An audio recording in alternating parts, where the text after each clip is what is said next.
2025 Steelers, 2024 Jets. We're going to do a little take your pick, and we're going to go through some of the key roster elements of the two teams. Let's begin at running back, where the 24 Jets had Breece Hall and Braylon Allen, who combined for over 1,200 rushing yards and 7 touchdowns. The Steelers have, because Najee Harris left to sign with the Chargers, they have Jalen Warren, rookie Caleb Johnson, Kenneth Gainwell, and Trey Sermon.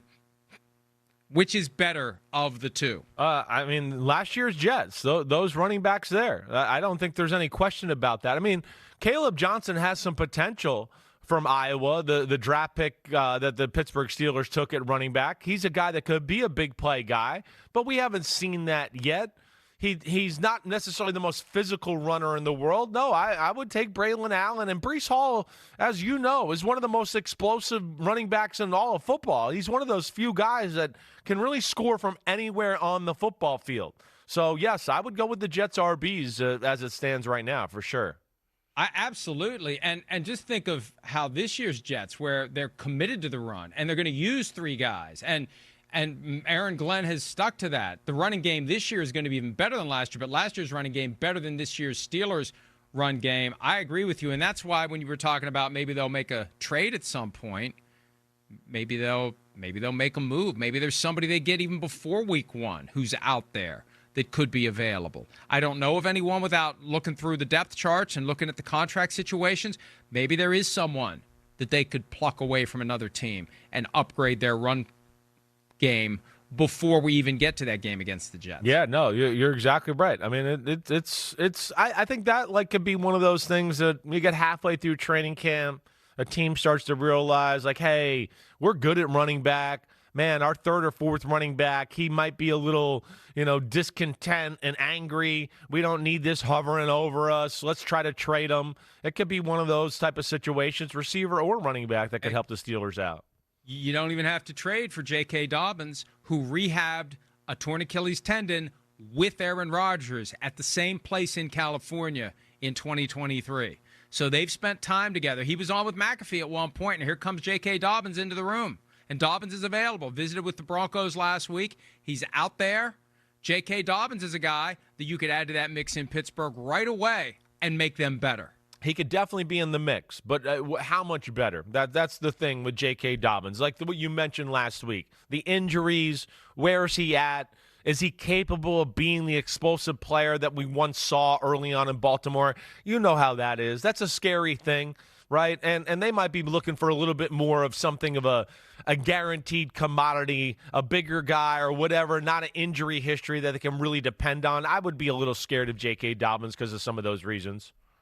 It would be the initial indication, along with whether or not we start to hear buzz of an Allen Lazard trade. If we start hearing linkage of the Steelers to J.K. Dobbins, that's a sign that de facto GM Aaron Rodgers has a seat at the table because Rodgers knows him. Presumably Rodgers likes him, although with Rodgers you never know. But if Rodgers knows him and likes him, Rodgers may want to try to bring J.K. Dobbins to town. It's just one of those things, is he going to be comfortable? Does he have guys? He's got all these new guys he's got around. Here's a guy that he knows, and he does help them potentially if he's healthy. And he was 900-yard rusher last year. He had 1,000 yards from scrimmage for the Chargers. Yeah. And one of the reasons he's not signed is he probably thinks he's worth more than the teams are willing to pay him because of the injury history. It's agree. A shame that that's what happens, but that's what happens in the NFL at the running back position. Yeah, that's exactly right. I don't think you're saying anything wrong there. There's talent there, but there's also a reason you saw the Chargers, they're moving on, and there was things they didn't trust.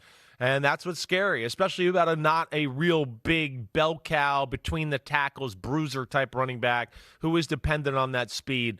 We're rooting for him, but yeah, I think his situation is dicey. It would be a perfect swap. Najee Harris signs with the Chargers as a free agent, and J.K. Dobbins signs with the Steelers as a free agent. All right, offensive line. 2025 Steelers, rookie Broderick Jones expected to start at left tackle. Rookie Mason McCormick expected to start at right guard. 2024 Jets, 40 sacks allowed. They drafted Armand Membo in round 1. Wait, wasn't Broderick Jones drafted last year by the Steelers? No, it's He's 2 not a years. rookie this 2 year. years ago. Yeah. Hey, okay. I'm not going to call anybody out, but somebody put rookie in front of Broderick Jones, and it wasn't me. It's actually, right. It's actually, this will be year 3. And remember, 2 drafts ago, they took Troy Fontenot from Washington, who got hurt last year and was, had to deal with some injuries there. So they got some guys here that, got some real potential. They got something good, I think, here in the Pittsburgh O-line. And the Jets, okay, they added Membo this year. Yeah, right. So if you're taking last year's O-line, last year's O-line, right, and this year's Steelers, last year's Jets, who's better? I'm going to take the Steelers. I am. I'm going to take the Steelers there. I don't think it's by a lot, but like where we look at, the Jets O-line was good last year. I don't think it was special. I think this year's Steelers O-line, if they could stay healthy in the group you see there, I'm not saying they can be special, but I think they could be damn good. They certainly can protect him to where he could wait and let DK Metcalf work down the field, and I could see them moving people in the running game. So that's a positive certainly here. I think they're better off than the Jets were last year. I do. Yeah, I think this year's Jets offensive line may have been better, but it doesn't matter. They cut him. I saw somebody saying, oh, wow, Aaron Rodgers could have made $37 million with the Jets, and he's only going to make $13 million. They cut him. It doesn't matter. It's not like he walked away from that. They cut him. If they hadn't cut him, they make the commitment to the offensive line. Maybe the offensive line would have been better in New York this year than it'll be in Pittsburgh, but I'm with you. I think the Steelers' offensive line has the potential to be better than the Jets' offensive line last year, and he got banged around last year. Yes, he did. Remember, he had that moment against the Vikings where I thought he was done with the ankle, and he's screaming out in pain, and he's not been a guy to embellish like a certain former Steelers quarterback who would milk every actual or perceived injury for everything he could. He doesn't. He fought through a lot of stuff last year. Yeah, he was going through a lot of stuff, and he showed up every single week. And that was one of his big objectives last year, to come back after that injury and start every game, and he did. The only problem is they only won 5 of them. Yeah, no, he played some games not at 100%. Hey, good job. You started every game.